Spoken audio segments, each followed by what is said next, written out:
시청자 여러분 안녕하십니까. 지금부터 조선의 한보정론을 시작하겠습니다. 자, 트럼프 대통령이 말이죠. 드디어 이재명한테 대한 경고가 말이죠. 상당히 센 것 같습니다. 주한미 대사대리로 근무했던 이 케빈 킴이 드디어 말이죠. 미국으로 들어가기로 결정이 됐다고 합니다. 야, 이거 심각하네요. 자, 그런데 미국 내에서 그러면은 지금 정식 대사를 누구를 보낼 것인지 논의 중에 있느냐? 전혀 그런 것이 잡히지 또 않고 있다고 그래요. 과거에도 말이죠. 정권 교체에는 한 1년 정도씩 걸리면서 주한미 대사가 임명이 늦어졌다라고 하지만은 이번 상황은요, 좀 다르다. 자, 과거에는 여러 가지, 왜냐면 새로 정부가 출범하니까, 미국에서 이제 인준청문회를 거쳐야 되거든요. 그런 불가피한 절차적인, 요소 때문에 이제 그렇다고 하는데, 지금 현재로서는요, 이 한미 간의 정책 이견이 있다. 이렇게 이제 볼 수 있는 대목들이 여기저기서 나오잖아요. 이제 겉으로는 한미동맹 단단해 라고 말하고 있지만은 그 이면을 보면은요, 경고의 시그널들이 수면 위로 올라오고 있어요. 자, 그래서 이 케빈 김 대사가 어떤 상황이 있는지를 자세하게 말씀을 드리도록 하겠습니다. 자, 최근에 이제 미국의 경우는 이제 연말 크리스마스 휴가가 세거든요. 그때 이제 미국에 갔는데 미국에 가서 쭉 보니까 말이죠. 이거 이제 본국으로 들어와라. 이렇게 돼 있고 만약에 들어갈 경우에는 백악관이나 국무부에서 중책을 맡을 것이다. 그러니까 이 대사 대리가 트럼프의 신뢰가 없어서 들어가는 게 아니에요. 예. 이거 그렇잖아요. 트럼프의 신뢰가 없어서 들어간다? 그러면 이제 또 얘가 달라져요. 그런데 트럼프 신뢰는 봐도 그러니까 중책이 임명이 되잖아요. 그 방향으로 간다는 거 아닙니까? 그러면 뭐 때문에 이렇게 빨리 불러들이면서 후임 거론은 전혀 없느냐? 이건 이재명 정부에서 그 원인을 찾을 수밖에 없는 것이 아니냐? 이렇게 판단이 되는 대목이 되겠습니다. 자, 그래서 요 관련 내용을 말씀을 드리겠고, 정말 강선우, 김병기, 그 다음에 이혜원, 요 세 명에 대한 의혹은요, 양파 껍질보다도 더 심각해요. 자, 그래서 지금 동아일보의 단독 보도를 보면은 이 강선우가 말이죠, 김경희를 끝까지 물고, 끝까지 챙겨서 단수 공천해줬답니다. 자, 그런데 문제가 뭐냐? 미국에 유학 간 아들, 20대 초반, 미국에 유학 간 아들 이름으로 11채를 가지고 있다는 거예요. 이거 문제는 뭐냐? 이게 왜 통과됐느냐? 이거 아무리 이연령, 비연령이라 한다 하더라도 이게 다 임대사업자로 등록이 됐어. 이렇게 됐다는 거예요. 이야, 이게 말이나 되는 겁니까? 예. 자, 그래서 이 김경 의혹을 집중적으로 여러분께 말씀을 드리도록 하겠고요. 그 다음에는요, 닉슨 게이트판이 될 수도 있다. 이런 전망이 나오고 있습니다. 김병기 녹취록. 예, 그래서 이 녹취록이 이거 하나밖에 없느냐? 더 이상은 없어? 이겁니다. 자, 그러면서 말이죠. 여기서 의미 있는 이 칼럼이 이 조선일보 칼럼인데요. 굉장히 이 칼럼에 지금 의미 있는 사진이 하나 붙어 있어요. 이 사진을 제가 여러분께 소개를 해 드리도록 하겠습니다. 자, 이 사진은 말이죠. 지금 그러니까 지금 이재명 대통령하고 그 다음에 김병기가 앉아있는 사진이 되겠습니다. 여기에서 도대체 진짜 기억할 사람이 누구냐 이 말이에요. 그럼 이 사진 한 장이 답을 해준다. 이렇게 볼 수 있는 대목이 아니겠습니까? 자, 그래서 요 칼럼 내용은요, 이제 정우상 논설위원이 쓴 칼럼입니다. 그래서 요 내용을 말씀을 드리겠는데요. 우선 지금 케빈 김 기욱과 관련된 내용을 말씀을 드리겠는데, 자, 이 케빈 김은요, 지난번에 에이펙 정상회담을 앞둔 상황에서 직전에 왔어요. 자, 그래서 그 전에 지금 케빈 김 이 대사가 이제 오면서 말이죠. 케빈 김이 이제 그러면 대사들이라는 딱지를 떼고 나중에 대사로 승진 발령 나는 건 아니야? 이런 전망까지 나왔어요. 자, 그렇지 않은 경우에는 정식 대사가 오기 전까지는 좀 시간이 걸리겠구나. 장기화될 수도 있겠구나. 이 공백. 자, 그러니까 대사 대리 체제가 좀 더 오래 갈 수도 있겠구나라고 했는데 아예 대사 대리도 불러 들어가는 거예요. 야, 그러니까 완전히 주한미 대사 공백이 이제 거꾸로 공백이 장기화되는 겁니다. 자, 2달 만에 들어갔습니다. 예. 자, 그래서 말이죠. 그 정식 대사 지명 가능성이 있다라는 얘기는 이제 완전히 물 건너갔고 생각보다 빨리 들어갔다. 그러면 왜 생각보다 빨리 들어갔느냐? 그리고 그동안에 무슨 일을 했느냐? 그리고 앞으로 가서는 어떤 일을 할 것이냐? 그러면 트럼프 대통령은 언제 정식 대사를 임명할 것이냐? 근데 이 대목에서 말이죠. 제가 여러분께 말씀드리고 싶은 게 생각보다 주한미 대체제가 공백으로 갈 수가 있다. 이거는 이재명 정권에 대한 트럼프 대통령의 불신이 강하게 반영될 가능성이 크다. 제가 그렇게 전망을 해드린 적이 있어요. 그러니까 이제 유감스럽게도 제 전망 평가가 맞아떨어지는 거예요. 예, 참 걱정됩니다. 왜냐하면요, 외교적인 압박을 가하는 방안이 여러 개가 있는데 그 중에 하나가 대사를 공석으로 두는 겁니다. 그러니까 이제 예를 들어서 흔히 한일 관계 볼 때 과거에 갈등이 많았으니까 갈등이 많으면 대사 불러버리잖아요. 불러갖고 본국에다 데려다 놓고 복귀를 늦게 하잖아요. 이런 것들이 이제 강한 불만의 표시예요. 그리고 이제 이번에 지금 이제 미국 내에서는 현재 80여 국가에 대한 대사를 임명하지 않고 있다. 이런 얘기도 있어요. 그러니까 80여 개 대사를 임명하지 않았다는 얘기는 전반적으로 미국에서 대사 임명이 늦어지고 있으니 한국 대사 임명이 늦어진 것을 정치적으로 오해해서 압박 이런 거, 견제 이런 걸로 해석하지 마라. 이런 말이 되잖아요. 저는 다른 나라들하고는 다르다. 이렇게 판단이 됩니다.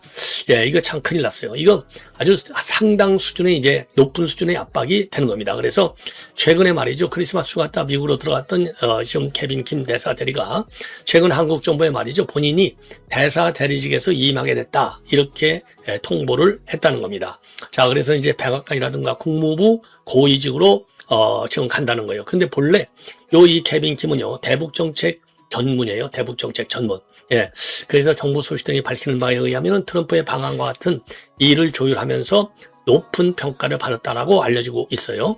자, 그런데 이제 이번에 조기 귀국하는 이유 중에 하나는 공무원직과 연결이 됐다. 무슨 공무원직이냐? 예. 대사 대리는 통상 경력요기관 출신이 맡도록 되어 있는데 이 케빈 킴의 경우에는요. 국무 출신. 예, 이 그 경력요기관은 맞아. 그런데 트럼프 대통령이 재선 전에는 뭘 하고 있었냐? 의회 보좌관과 전문의원을 지냈다는 겁니다. 그러니까 이제 경력직 전문 직업외교관이 아니라는 얘기죠. 자, 그래서 지금 케빈 김 대사대리가 미국으로 돌아가면은 이 핵추진 잠수함을 누렸던 한미 간의 이 조인트 팩트 시트가 제일 큰 현안이잖아요. 그래서 이런 현안과 관련된 후속 협상 그리고 대북 정책 조율을 실무 총괄하는 역할을 맡을 가능성이 큰 것으로 알려지고 있습니다. 자, 그래서 이제 트럼프 2기 출범과 함께 이 케빈 김은요. 이 국무부 통화태국 부차관보를 맡아서 수차례 방한하면서 한반도 정책 실무를 쭉 이끌어 왔어요. 예. 자, 그래서 지금 이제 우리 이제 청와대에서는요, 가능한 한 이른 시기에 미국의 실무 대표단이 방한해서 조인트 팩트 시트와 관련된 후속 안보 사안에 관해서 협의를 하기를 원한다. 이렇게 밝히고 있습니다. 자, 그리고요, 지금 행정부에서 우리 주한 대사 지명 움직임과 관련해서는 지금 이제 여러분들 잘 아시다시피 모스탄 대사가 이제 그 중에 한 명으로 올라가 있다 이렇게 되어 있는데요. 그리고 모스탄 대사도 지금 강력하게 희망을 하고 있기는 해요. 그런데 이제 제가 보기에는 모스탄 대사를 임명하면 이재명 정부를 완전히 목조르겠다라는 아주 직접적 사인 중에 가장 강한 사인이 아니냐. 그런 점에서 정치적인 민감성이 너무 크고 이것이 거꾸로 말이죠. 역으로 임명 가능성을 좀 낮춰주는 것이 아니냐. 이런 우려가 저는 들어요. 예. 자, 그래서 현재 주한 미 대사는요. 바이든 행정부가 임명했던 필립 골드버그 전 대사가 작년 1월에 이임했습니다. 지금 1년째 공석이에요. 1월 7일. 예. 그래서 조셉 윤이 왔다가 9개월간 대사 대리를 맡았고 이번에 70여일 만에 조셉 윤에 의해서 케빈 김도 돌아갑니다. 예. 자, 그래서 지금 이제 인준 청문회를 거치려면 이게 보통 한 상당 기간이 이제 걸리는데 참 큰일 났어요. 예. 그래서 과거에 보면 트럼프 1기 때는요, 공석 17개월 만에 해리스 당시 태평양 사령부 사령관이 지명이 됐고 골드버그 대사 역시 바이든 출범 이후 1년 만에 지명이 된 바 있습니다. 그리고 트럼프 행정부는 현재요, 한국은 물론이고 독일, 덴마크와 같은 80여 국의 대사를 아직 지명하지 않았다. 이렇게 알려지고 있습니다. 자, 그래서 주한미 대사로 여러 후보군이 지금 미국 내에서 거론되고 있는데 트럼프 행정부에 대한 이해도가 높아야 되고 첫째, 그 다음에는 북한과 중국에 대한 전문성도 갖춰야 될 것이 아니냐. 현재 이 국제정세를 볼 때 말이죠. 이런 인물을 찾기가 지금 트럼프 행정부 내에서도 어려운 것이 아니냐. 이런 이 평가와 전망들이 나오고 있습니다. 예. 자, 이 정도로 해서 이제 이 말씀을 마치고 지금 강선우 이 강선우의 의혹이 일파만파로 커지고 있어요. 강선우 의혹. 자, 그래서 이제 그동안에 이 강선우 2020년도 지방선거 때는 다주택자는 지금 그 공천을 주지 않는다라고 했는데 아들이 11채를 갖고 있어요. 아니, 미성년자 20대 초반의 아들이 11채를 갖고 있으면 그건 뭐 부모가 갖고 있는 거나 마찬가지로 다 주택자가 맞는 거예요. 근데 이게 왜 걸러졌느냐? 본래는 그래서 이것 때문에 공천에서 경선에서 컷오프 됐다는 거 아니에요. 예, 컷오프 됐는데 이게 살아나게 된 것은 임대주택자로 다 등록이 돼 있잖아. 그러니까 이건 투기로 볼 수 없어. 야, 이거야말로 코걸이면 코걸이, 기머거리면 기거리가 아니냐. 이런 비판을 받지 않을 수 없는 겁니다. 더군다나 말이죠. 김경희가 33억 원 이상의 대출을 받아서 방배동과 평창동의 아파트와 단독주택, 용두동 상가. 예, 이거는 뭐 분명한 투기 아니에요. 예.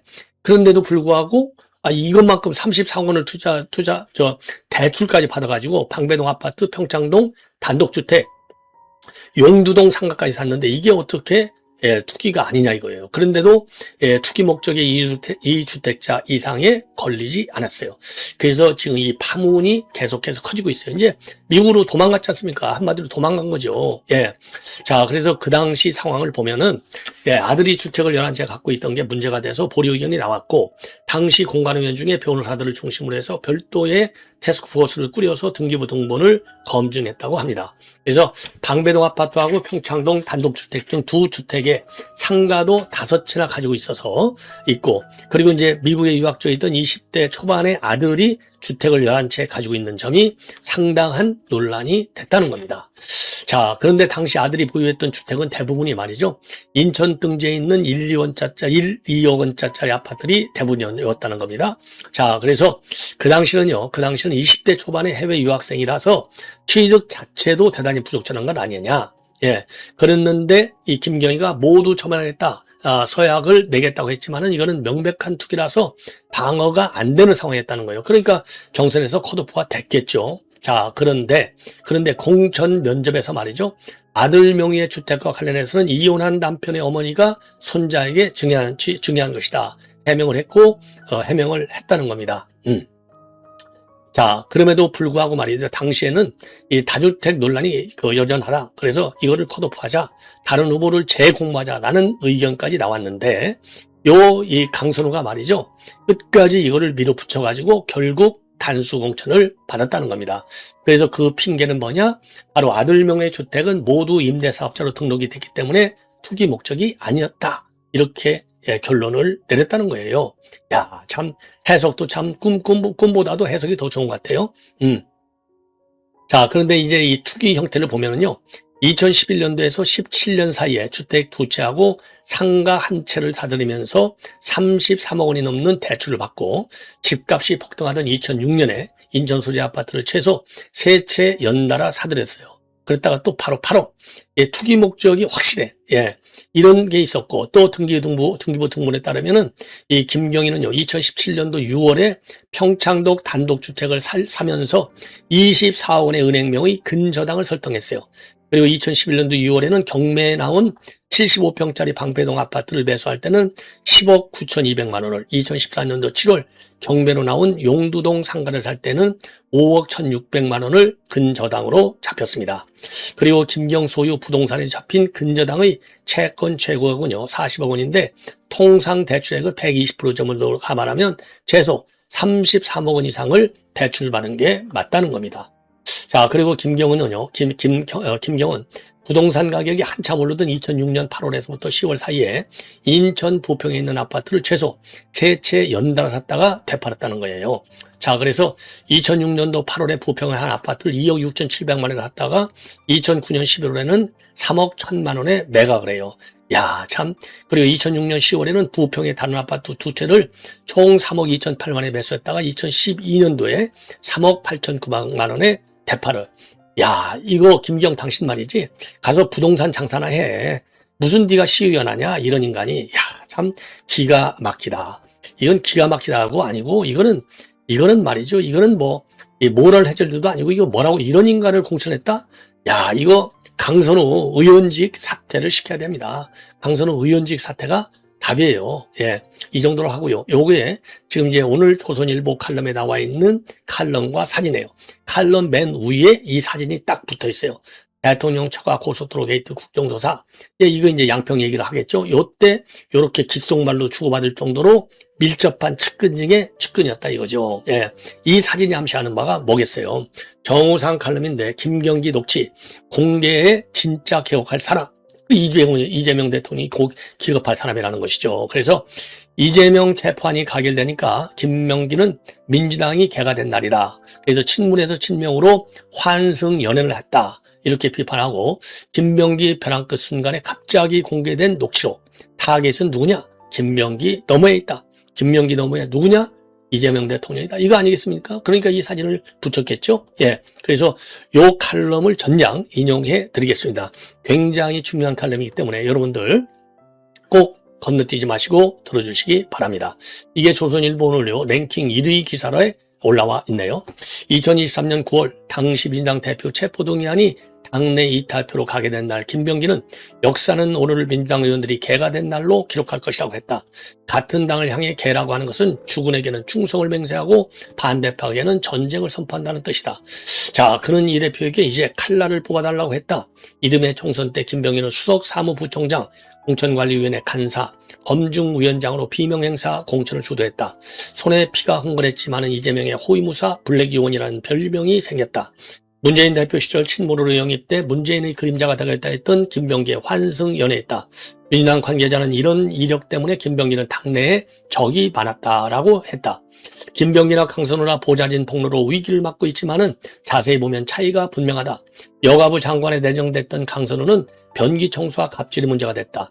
보좌관들이 폭로할 수 있는 딱 그 수준이다. 그러나 김병기는 다르다. 원내대표로 출마했던 지난 6월 아들 국정원 취업 정탁 의혹부터 강선우 공천 뒷돈 의혹까지 그를 겨냥한 6개월간을 게리라전이 벌어졌다. 민주당 사람들 표현을 빌리면 김병기를 향해 날아드는 공의 구질이 다양하고 어디서 공이 날아올지 예측도 힘들다는 것이다. 아들 특혜 채용, 호텔 숙박권, 보좌관 갑질까지는 보좌관 수준에서 가능한 폭로다. 그러나 공천 뒷돈 녹취 공개는 김병기나 강선우 개인이 아니라 민주당 전체와 대통령에까지 충격을 줄 수 있는 핵폭탄이다. 보좌관 몇 명이 끔찍할 사안이 아니다. 끔찍할 사안이 아니다.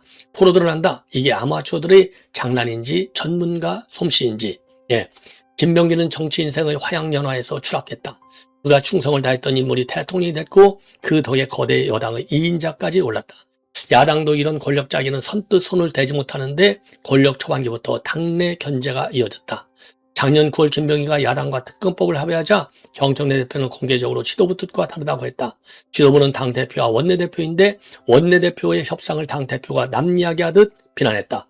김병기가 기자들에게 존칭도 없이 정청래에게 공식 사과라고 하라고 말할 정도면 믿는 구석이 있다는 말이다.